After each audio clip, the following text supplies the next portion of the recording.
All right, what does work-life balance mean to you? So I'm not sure if I've learned this from you or where I adopted this from, but to me there is no such thing as work-life balance. There's only counterbalance. So yeah, I might be gone for like 4 or 5 days in a mastermind, but when I'm back, I'm like totally, present and spending time with my family. When my daughter has a field trip, I'm probably the only dad that's ever at the field trip, stuff like that. So for me, it's more counterbalance than it is balance, because sometimes if there's like a launch coming up, or you might have to work 3 or 4 days straight and throughout the night, but we have the opportunity to make up that the very next day or the next week.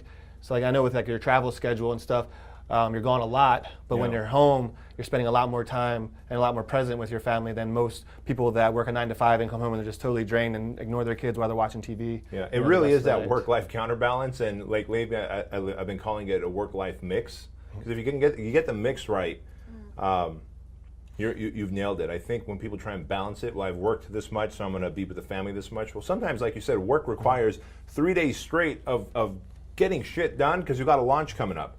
I don't think you're required to spend 3 days straight with your family just because of you went 3 days straight with your work. I think it's really getting that mix in there and having your family on the same team as well, and that always helps. To that point, Saturday night, I think maybe you had just come back from your trip, so you were probably with the family. Saturday night, Chanta and I went out surfing, and in Dana Point where we surf, there's something called the Ohana Fest going on right now, which is Eddie Vedder's out there, Jack Johnson, a lot of great bands. And right there where we were surfing, so we went out at night to do some sunset surfing, and as we're in the water, you can hear the music just absolutely clearly, but from the water you could see the stage and the big screens. Oh, nice. Dude, it was so awesome, and it ended up being like around 7:45, right when I texted you, we got out of the water. We were the last 2 out of the water, and when you're waiting for waves to come, you're just like watching the show from the water and thinking like, cool. Is life good or what, right? Mm-hmm. And that's kind of like the mix. And then the very next day, I took my son out yesterday morning out surfing, and it was crowded, right, on a Sunday morning, but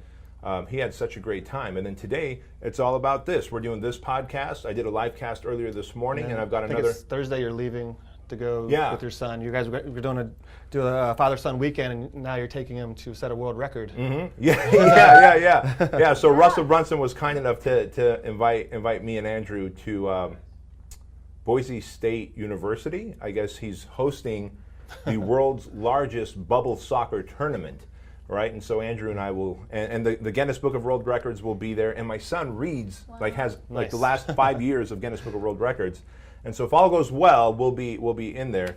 And I hear Gary Vaynerchuk's going to be out there as well. Nice. So my goal is going to be to put on my bubble suit and to tackle him at full speed, one immigrant to another. No, I love that guy. He's a great guy. But it'll be fun to just really get in there and goof around with a whole bunch of entrepreneurs. But that's what it's about at the end of the day, right? Like the counterbalance, and not so much trying to get some kind of perfect balance going.